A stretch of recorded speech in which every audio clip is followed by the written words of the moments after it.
Welcome to another episode of Coach to Influence, where we bring sales leaders, coaches into the fray to talk what works, what doesn't. Spinning the script a little bit today, because as a sales leader, I truly believe that enablement is the straw that stirs the drink. Even though Fiona has told me she's got a hard stop, we're going to try to get as much of it in as we can. Sellers out there, open your ears, shut your mouth. Your enablement team has the keys to the kingdom if you give them the opportunity to listen to it. So joining me is Fiona Simpson. She has been worked, if I'm not mistaken, in both the B2B and B2C marketplaces as an enablement leader for longer than most of you kids have been alive, or at least have been selling. That old joke, Not come that on. old, but for those of you that are currently posting about enablement on LinkedIn and couldn't spell half the word, today's the day to really dig into somebody that has cracked the code. Just give everybody, I know Fiona forever. She is, for those of you that are not aware, the reason why many jokes never make it to LinkedIn and the reason why some of the dirtiest ones do. She has been my muse for a minute, but please, let's tell everybody about yourself, Fiona. Thank you for that amazing introduction, Joe. And it is true that I am like the litmus test Richter scale of Joe's jokes. So a lot of them slide through my texts before they go live or don't go live. So you're welcome for that. Most don't go live. But as Joe said, I'm Fiona Simpson. The easiest way to sum up what I do is I help sellers get better at their job, whatever that looks like. The enablement game has been a world of shifting sands for quite a long time. But just a little bit of background on me. I grew up in the Bay Area, in Silicon Valley, in the dot-com boom, and I swore up and down I would never have anything to do with the industry. And of course, the universe laughed in my face. And I have been in B2B tech for about the last 10 years with some other fun stuff before that. That's older than most of the influencers there. So come on. I know. And I have worked in all sorts of industries, everything from healthcare software to hospitality and hotel management to integration as a service, all kinds of stuff. So I have been there. I have done that. I've worked in tiny 10, 20, 30 person companies. I've worked in 2,500 person pre-IPO companies. So it's been a ride for sure. And I fell into enablement by accident. I was a CSM for the first half of my tech career, and I was really good at upselling my clients and knowing the product inside out. And the sales team got their hands on me and was like, we need you to sell our product better and do demos better than our AEs can, which was sort of the solutions consulting side of my life. And then also, by the way, can you please train our sales team on how the product works and how to do their job better, which was before we even knew what enablement was. So that's how I ended up here. Here we are, together again. So a lot of sellers out there look at enablement as taskmasters to clean up their CRM or to make sure that their tools are working properly. Can we walk through, for a lot of the pretenders out there, what a truly professional enablement leader looks like and the impact they have on some of these dunce cap sales reps? Yeah, I love it. So this is probably going to rub a lot of people the wrong way. And the reason it rubs people the wrong way is because it's a skill that they didn't think they needed to have as enablement leaders. It's all about the data. And here's why I say that. And this is why sellers get annoyed with enablement people too. As a seller, you are one data point. You have your best, you have your worst, you have your good days, your bad days, your great quarters, your terrible quarters. You are one data point, right? As an enablement leader, and really, we'll get into this in a minute, as a RevOps minded enablement leader, I have all the data points. I know what good looks like for everybody. And so my job is to help everyone in that team understand where they are today and where they could be and get there and give them the tools and the pieces of the puzzle that move them from where they are today to where they could be. And the reason we know they could be there is because we have the data that shows, hey, if you do really good discovery before your demo and you prepare your solutions consultant appropriately, your deal's going to close faster, it's going to have a higher ACV, et cetera, et cetera. We have the data. And so all we're trying to do as enablement leaders is take the data and make those actions that got us to wherever that was, faster deal cycles, bigger numbers, whatever it is, take that data and figure out the action steps, the knowledge, the skills that it takes to replicate that success. So enablement leaders are great coaches as well. Is that what you're telling me? I would say the best enablement leaders are great coaches as well, whether that's directly coaching individual contributors on the team or doing workshops with a bunch of sellers or working with sales managers to be better coaches. It's part of our game, right? And I think one piece that's really hard for a lot of sales leaders is most sales leaders were great reps. They were super successful, and the reward for success is an entirely different skill set and profession called management that they weren't prepared for. And while most other teams in a company get leadership training and management coaching and all these other things to prepare them, sellers just get promoted to, VP of sales or team lead or whatever and say good luck. And oh yeah, we'll give you some management training later, but let's get through this quarter first, and then blah, blah, blah, and it never happens. So one of the places where enablement ends up stepping in a lot is in that coaching and leadership component of sales management, because we know how to do it. So let's dig into that a minute. You talk about new reps that become managers for the first time. So we have quite a few of them out there. And they do think that those skill sets that made them great sellers now make them a great sales leader. What do you wish they would say to you? How do you wish they should approach? Let's talk best practices for a lot of those sellers right now that are trying to add VP to their title. What do they need to do with enablement to set their team up for success? I love that. So let's just pretend, right? Somebody's just been either they just got into that VP title or they're working their way towards it. They are going to benefit from a couple of things. First, understanding that the way you got there, the way you were successful, the way that you hit all your numbers and went to President's Club 17 times is not going to be the same way that everybody on your team does it. So the first piece is be open to other ways of doing things. Let's think about it this way. Michelangelo and Picasso were both amazing painters whose legacy has far outlived their lifespan, obviously. Their paintings don't look anything alike. The way that they learned how to paint doesn't look anything alike. They're both super well-renowned in their field and have almost zero similarity in how they got there or what they did. So the same is true in sales. How someone gets there, their process, their success is not going to be a cookie cutter image of anyone else's probably. They'll pull things from all over the place. And so as a leader, your opportunity is to watch what works. And gets to my second piece. Watch what works for the folks on your team. Where are they being successful? And encourage more of that. And where they're struggling, offer suggestions. And this is a great place to partner with enablement too.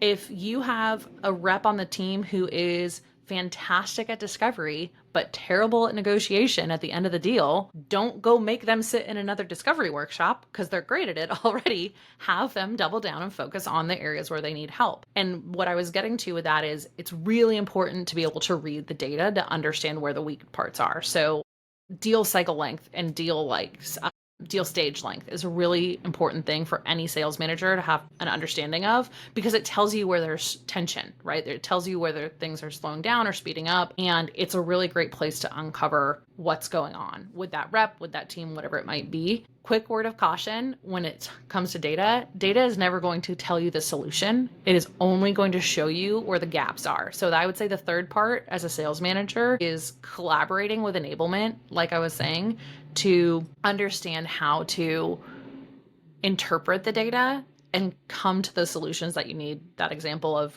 discovery versus negotiation being a great one. Curious what you think of an analogy that I've used for years. Your sales leader is the doctor, and he's there to, okay, here's the problem, here's how we fix it.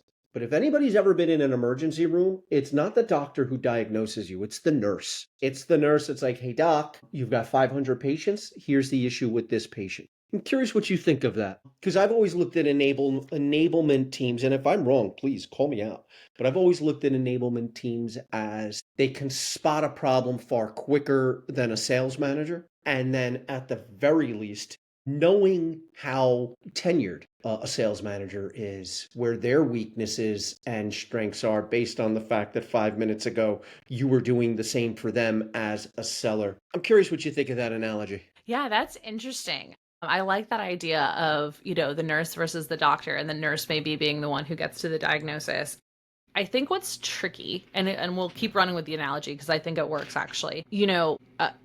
A nurse sees all kinds of stuff all day long, right? They see what's going on out there. They see like, oh, this is the 7th person I've had come in today with flu symptoms or whatever it might be. And so if we're using that analogy of enablement as the nurse and kind of the one out there diagnosing things, I think that's accurate, because oftentimes our sales leaders, their heads down in what's happening today, where are the deals, what's going on with the forecast, all of the things that they're responsible for and beholden to from a numbers perspective and pipe gen perspective and all of those things, right? Whereas for a number of different reasons, which we can dive into, enablement is less beholden to the today, right now, this quarter, this week numbers and all of those things. And we can take a step back and look at the bigger picture and say either, hey, enablement leader who's coming to me like their pants are on fire because they think that we have a huge problem with value messaging, which, by the way, came up because they sat on one call with one rep who fumbled it because they were having a bad day.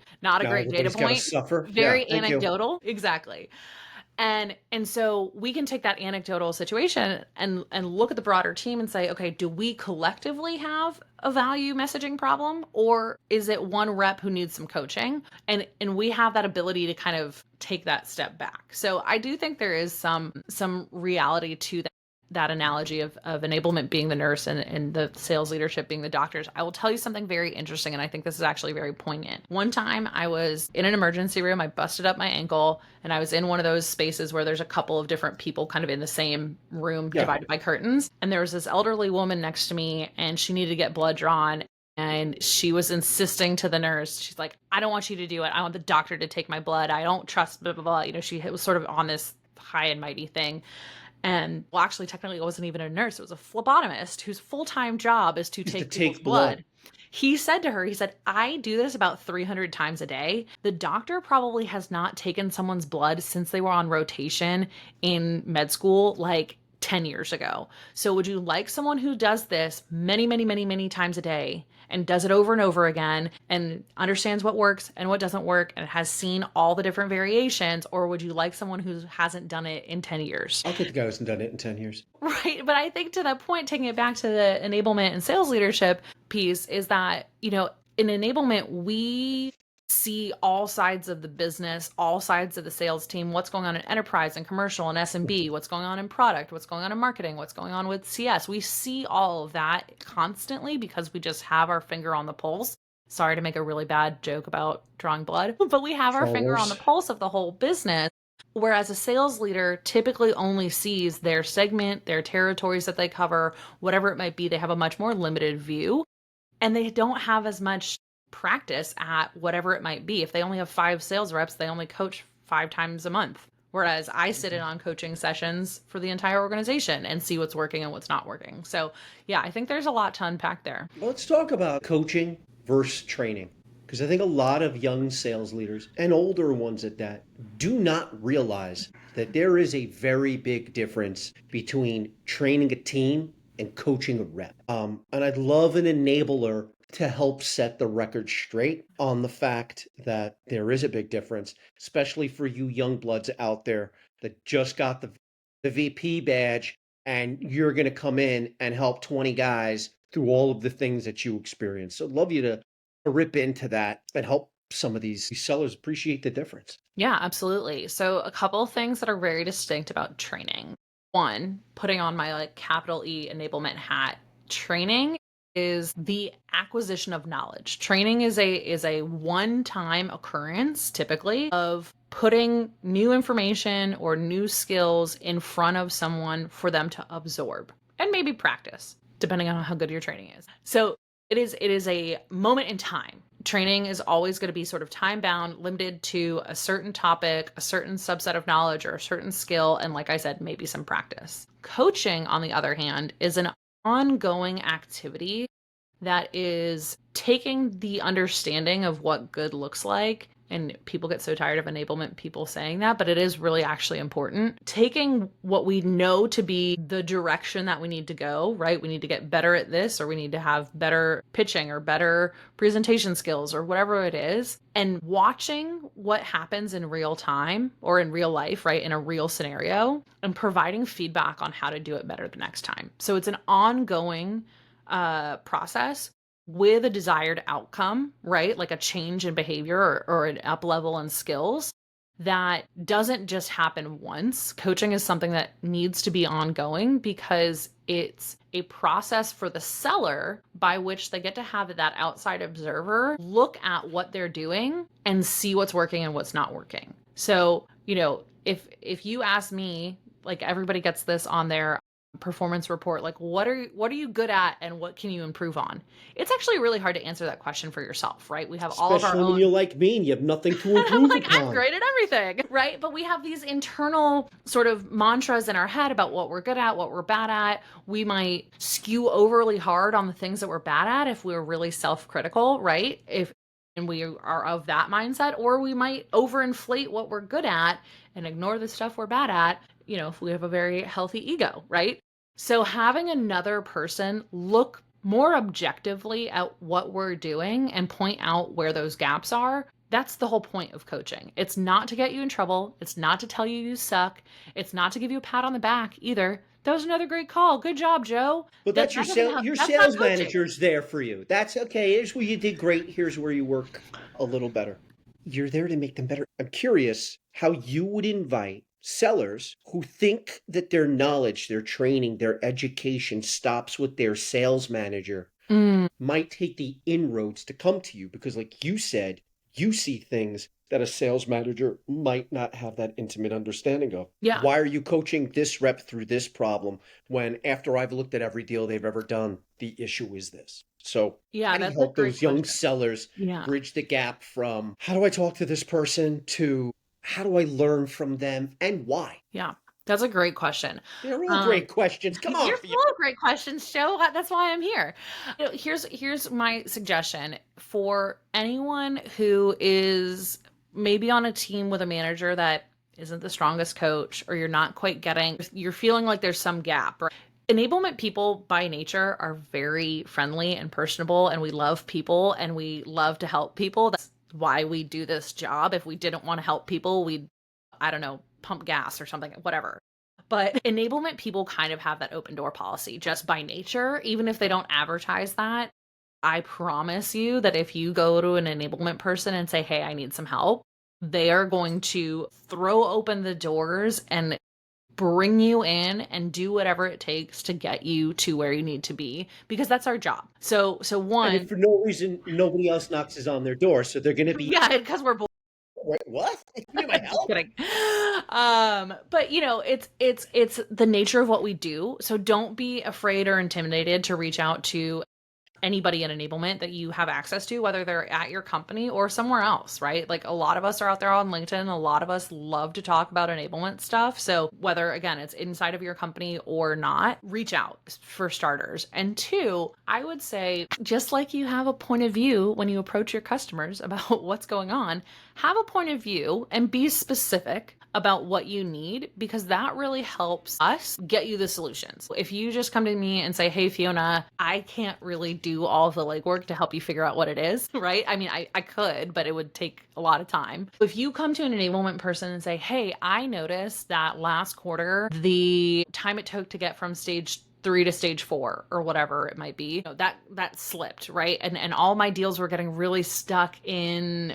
the solutioning phase, and I was having a really hard time getting people into the contracting phase. Help me out with that. That much more specific ask, one, is helpful for the enablement person, but it also shows that you as a seller have looked at what's going on. You're not just flying by the seat of your pants, and ultimately you're taking the time to dig into your own data and your own numbers and take ownership of them and ask for help. And let me tell you, not just any enablement person, but any sales leader, especially the higher up you get, who sees a rep digging into their own data and trying to figure out how to make themselves better, that is going to go so much further, in my opinion, than hitting your number again. Or missing your number again. One's a sign of a great seller. The other is a sign of a great leader. Yeah. Leaders are always looking for the coaching because they know that they have to coach, and everything changes around them. Exactly. I mean, I know you've only been in sales enablement for about 30 seconds compared to my 300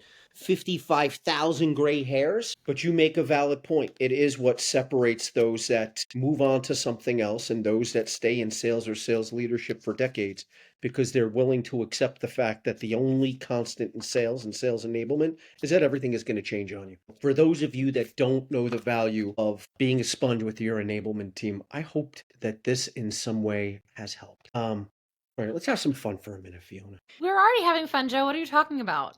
No, Let's have more fun. You're right. Let's have more fun. I've been getting a lot of interesting answers to this. As a guy who does AI-enabled sales coaching, the answer is always AI. So let's see if Fiona can think outside the box. One sales buzzword you wish would disappear forever. Oh, Can you see God. what? All of AI. them? I had a guy on All last of week. them? He's like, AI sucks. I'm like, okay.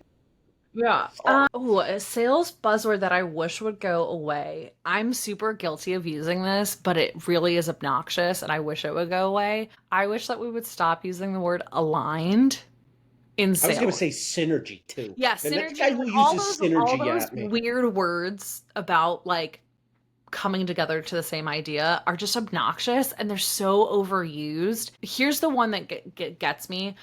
When people use aligned as like a acknowledgement, like literally in Slack, like if you're like, hey Joe, I think that meeting went really well and our next steps are great. And the response is aligned or we're aligned. It's almost like in Star Trek when they have those like one-liner like make it so and like all that stuff. It's just so obnoxious. So yeah, I wish that aligned, synergy, all those words around yes, I agree with you would go away. Yeah, use the Star Trek reference. I hope they would all be the red-shirted security guard that goes down to the planet with Kirk and Spock. Just looking there like, I'm not going to make it. This is, man. Okay, biggest pet peeve you have with sales teams. How much time do we have? Hey, you're the one with a hard stop. I can do this all day. I love salespeople. I love sales teams. I am being a little bit facetious, but I would say my biggest pet peeve is someone is going to reach through their computer screen or their headphones and punch me for saying this. CRM hygiene. And here's why. First of all, if your CRM is jacked up, you need to get with RevOps immediately. You need to get with your manager. You need to go to the CRO and show them all the stupid junk that's in there that's messing you up as a seller and slowing you down. So first of all, the start for CRM hygiene is with the setup of the CRM, and the people who are responsible for that need to fix it if it's a problem. But assuming that that's already happened, blame an email.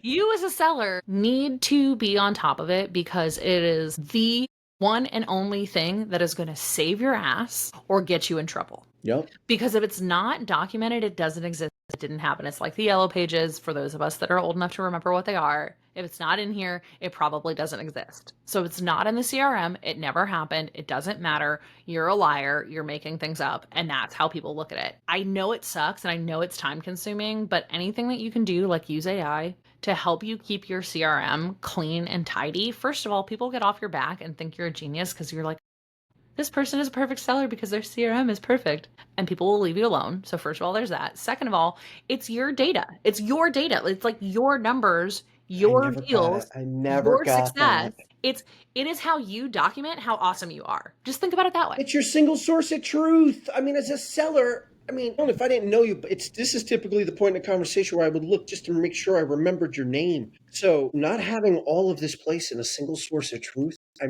especially if you've got 30, 40 deals in your pipeline, you're not remembering all those details. I know this is your podcast. My suggestion there is you have a 10-minute buffer between calls if you don't create one.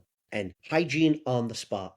Call is over, spend all the time, make sure your gong is in there, make sure your extemporaneous notes in there, make sure you've got everything done because you might not go back to that lead for months. Yeah. Just do it and get it done because then no one can question how awesome you are and how great your deals are and how well everything is going because you have it all written down and you don't have to scramble. Your manager doesn't have to scramble. You make everybody look good, including yourself. You probably get your deals done faster too because you've got the notes you need and the data points you need and all your contacts are synced up so that when they start opening those emails and forwarding it to Bob and procurement and whatever, you're all over it. So just be all over it and then go to President's Club. How about that? The sales manager that you want to be, the VP of sales, the CRO that you pretend you're going to be one day is going to thank you for it. Correct. 100%.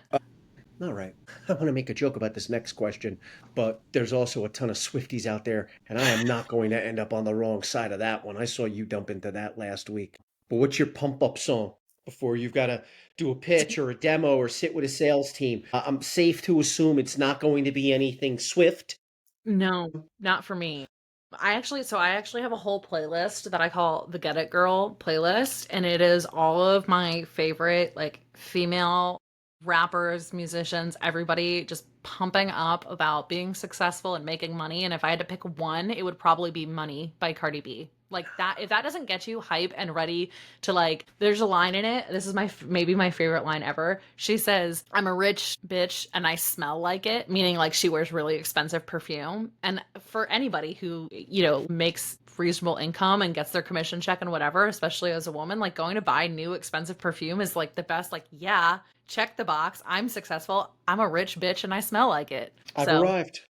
exactly. So is Cardi B playing you in the Sales Enablement, the movie? Oh my God, that would be amazing. You know, it's really amazing. Actually, a girlfriend of mine was the assistant director on her most recent music video, the one with all the airplanes. A friend of mine who lives in New York did that. So, yeah, big Nice. fan of Cardi over here. So Cardi B and Money is your go-to actress and show. We've got a minute or two left. Anything you'd like to promote before we sail off into the sunset? Yeah, You got really. big things happening. So I do enablement 9 to 5 for a great company, but I also over all of my years have just gotten to a place where I really love coaching people and advising them in kind of two contexts. One, just at an individual level, career stall out, layoff, what's next? Do I go for that promotion? How do I get from, being a seller to moving into management or moving into enablement? Or how do I get from being a CSM to a seller? Whatever it might be, at that individual level of advisory.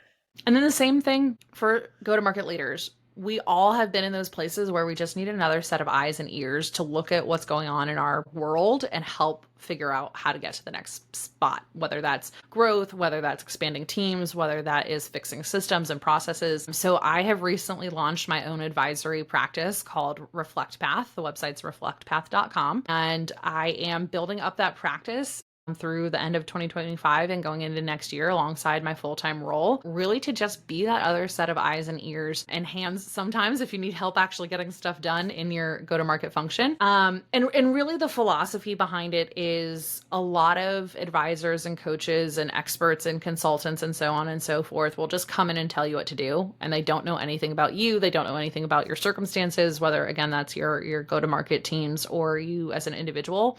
And what I have found over doing this kind of by accident and on the side for many years is most people already have the answer. They've already decided to quit their job or go for the promotion or restructure their RevOps team or whatever it is. They've already made the decision. They have all the data. They have all the instinct. They have all of the pieces in front of them. And they just need someone to help put the pieces together and make a plan for how to take the next step forward. So that's really what the practice focuses on. Again, it's reflectpath.com, and I'm super excited about it. And thank you, Joe, by the way, for all of your support and encouragement on this journey, because it's been one. And that's what I'm up to. Fiona, I can't thank you enough. Anytime, my friend. Big fan of everything that you're doing. Excited to see what's happening soon. And again, thanks for being on today. Awesome. Thanks so much, Joe. It's been a blast.